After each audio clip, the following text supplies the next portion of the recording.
Class 10 Kerala SSLC എക്സാമിൻ്റെ maths question paper ഒരു important ആയിട്ടുള്ള ഒരു ക്വസ്റ്റ്യൻ ആണത്.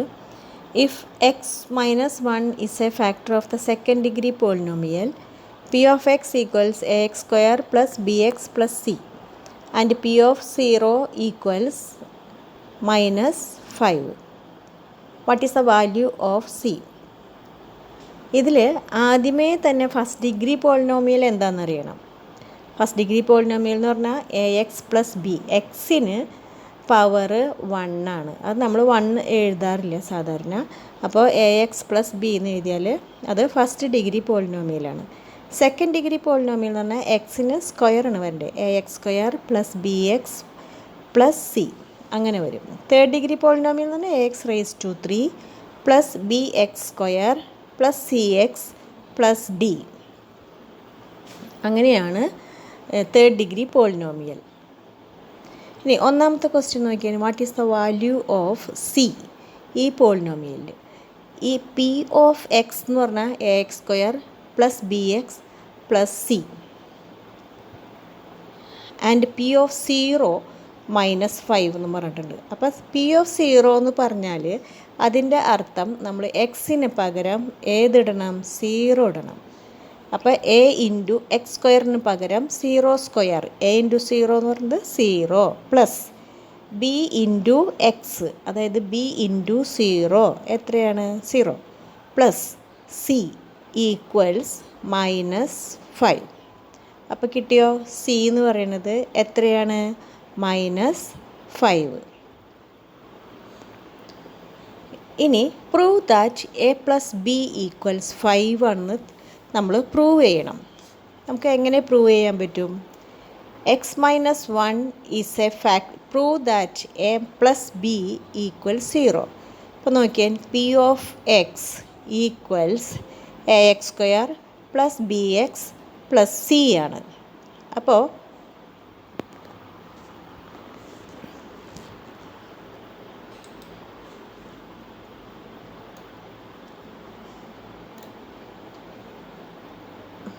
x-1 എന്ന് പറയുന്നത് ഒരു ഫാക്ടറാണ് അല്ലേ. പി ഓഫ് എക്സിൻ്റെ x-1 is A factor. Factor എന്ന് പറഞ്ഞാൽ അതിൻ്റെ അർത്ഥം എന്താ? പി ഓഫ് 1 എന്ന് പറഞ്ഞാൽ പി ഓഫ് +1, x = +1 ആവില്ലേ. അപ്പോൾ നമുക്ക് എക്സിന് പകരം +1 എന്ന് ഇടാം. അപ്പോൾ പി ഓഫ് 1 = 0 എന്ന് കിട്ടും. അപ്പോൾ നമ്മളത് സബ്സ്റ്റിറ്റ്യൂട്ട് ചെയ്തിട്ടുണ്ടെങ്കിൽ എക്സിൻ്റെ വാല്യൂ സബ്സ്റ്റിറ്റ്യൂട്ട് ചെയ്യുക ഈ പി ഓഫ് 1-ൽ.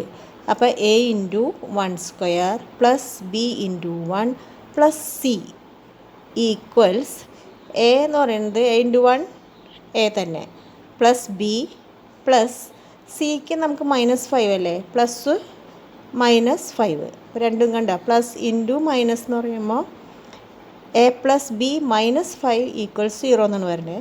അപ്പോൾ A + B -5 ഈക്വൽസ് അതിൻ്റെ റൈറ്റ് അപ്പുറത്തെ സൈഡിലേക്ക് പോകുമ്പോൾ +5 ആവും. A + B = +5. അപ്പോൾ പ്രൂവ് ചെയ്തില്ലേ A + B എന്നുള്ളത് 5 ആണെന്ന് നമ്മൾ പ്രൂവ് ചെയ്തു. അടുത്തത് C question. Write a second degree polynomial whose 1 factor is x-1. x-1 factor എന്ന് പറഞ്ഞാൽ അതിൻ്റെ അർത്ഥം x-1 = 0. എക്സിൻ്റെ വാല്യൂ 1 ആണ്. അപ്പോൾ നമുക്കൊരു ഫാക്ടർ x-1 കിട്ടിയിട്ടുണ്ട്. അപ്പോൾ സെക്കൻഡ് ഡിഗ്രി പോളിനോമിയൽ അല്ലേ, അപ്പോൾ AX² എന്ന് പറയണ്ടേ. അപ്പോൾ x-1 × A + B × A - B എന്ന് പറഞ്ഞിട്ടുണ്ടെങ്കിൽ A² - 2AB + B² അല്ലേ. അപ്പോൾ ഇവിടെ A - B കിട്ടിയിട്ടുണ്ട്. അപ്പോൾ ഇനി ഒരു ഫസ്റ്റ് ഡിഗ്രി പോളിനോമിയലും കൂടി വേണം. അപ്പോൾ first degree polynomial AX + B. അപ്പോൾ x-1 × AX + B ആണ്. അപ്പോൾ അങ്ങനെ രണ്ടും മൾട്ടിപ്ലൈ ചെയ്തിട്ടുണ്ടെങ്കിൽ നമുക്ക് ഒരു സെക്കൻഡ് ഡിഗ്രി പോളിനോമിയൽ കിട്ടും. x-1 × AX - B. അപ്പോൾ രണ്ട് സൈഡിൽ x × AX AX², x × B BX minus 1 × AX AX -1 × B -B = 0. അപ്പോൾ AX² പ്ലസ് രണ്ടിലും BX - AX എന്ന് പറഞ്ഞിട്ടുണ്ടെങ്കിൽ B - A എക്സിനെ പുറത്തേക്ക് എടുത്തു, B - A × X - B അതാണ് സെക്കൻഡ് ഡിഗ്രി പോളിനോമിയൽ.